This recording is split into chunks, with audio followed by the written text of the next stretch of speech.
negativa, positiva. Na verdade, a associação de sono é segurança. Segurança.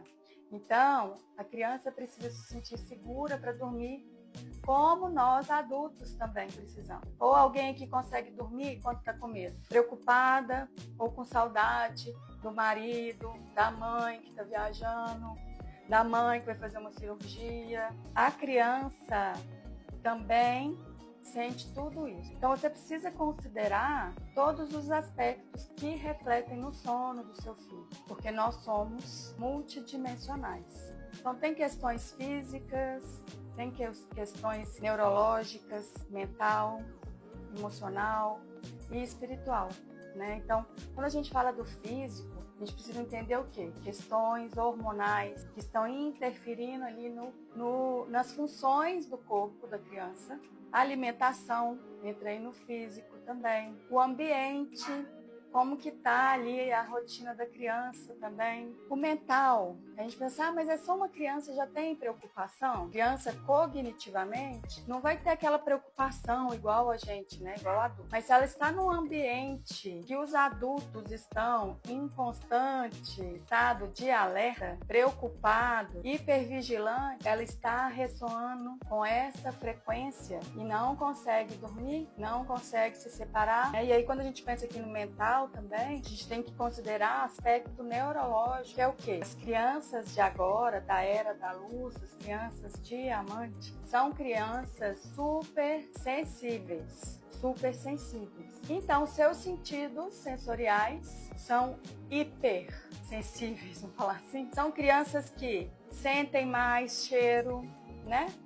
Quem não conhece a criança que hoje fala mais dos cheiros que estão incomodando? Sentem mais a costura da roupa, ficam incomodadas ou percebem mais, né, sons. Precisam de mais toque, porque as crianças de agora são diferentes. Então, se você fica ouvindo, né, da sua mãe, da sua sogra, na minha época não tinha nada disso. As crianças de agora não são daquela época. Você, quem me acompanha aqui já ouviu isso. Você é uma mãe iluminada que está sendo preparada desde o dia do seu nascimento para ser mãe de uma criança da era da luz. Porque se essa criança da era da luz nascesse numa família que os pais não tivessem a consciência que você tem, que é o quê? Uma consciência que já está mais flexível e aberta para entender esse novo universo. E nossos pais não iam entender, nossos filhos, crianças de agora, se eles fossem pais, né? Porque como avós, entendem até um pouco mais, né? Apesar de falarem que na época não era assim, tá? Mas só para vocês entenderem que as crianças de agora são mais evoluídas e têm um propósito. Então não adianta você focar em tudo que você vê aí quando você pesquisa sobre o sono infantil.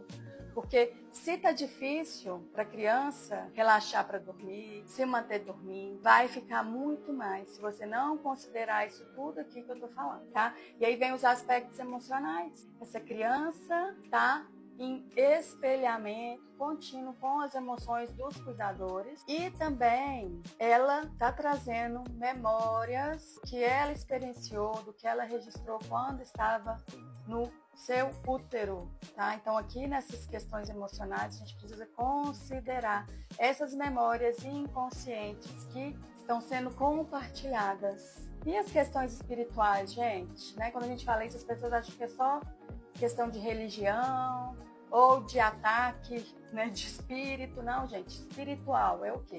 A criança está conectada com o seu propósito de alma.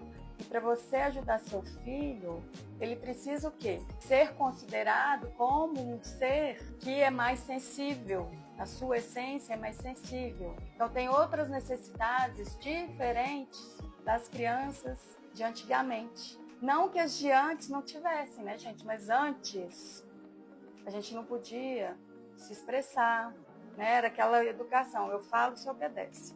Hoje em dia, as crianças estão vindo muito mais intensas, falam o que pensam, se expressam mais.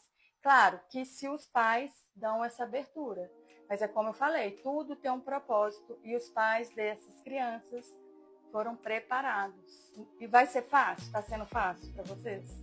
Tenho certeza que não. Porque a gente está fazendo a transição. Então, a geração que faz essa transição quer mudar, mas ao mesmo tempo tem um inconsciente familiar, né? Aquela vozinha que fica lá na nossa mente, que tá errado, que é assim, que vai mimar. A gente fica naquele conflito. Então, nós estamos fazendo a transição, que é o que, gente? A gente está fazendo, as mães iluminadas estão o quê? Fazendo a revolução da maternidade. Então, vamos lá. Aí vocês vão me perguntar se a rotina, eu faço rotina de sono, cuido do momento de dormir, mesmo assim meu filho desperta. A rotina é sim importante, porque a rotina, não só a rotina do sono, da hora de dormir, tá? Porque essa daí não vai adiantar nada se a rotina do dia não estiver nutrindo a criança como um todo. Então não adianta você cuidar só da hora de dormir, que não vai resolver. Porque à noite, quando a noite chega, que a gente precisa desconectar para conseguir se entregar ao sono, quando a noite chega, dependendo de como foi o dia, a gente não consegue se desconectar. Se durante o dia a criança ficou muito afastada dos pais, ela vai precisar de um tempo para se conectar com os pais,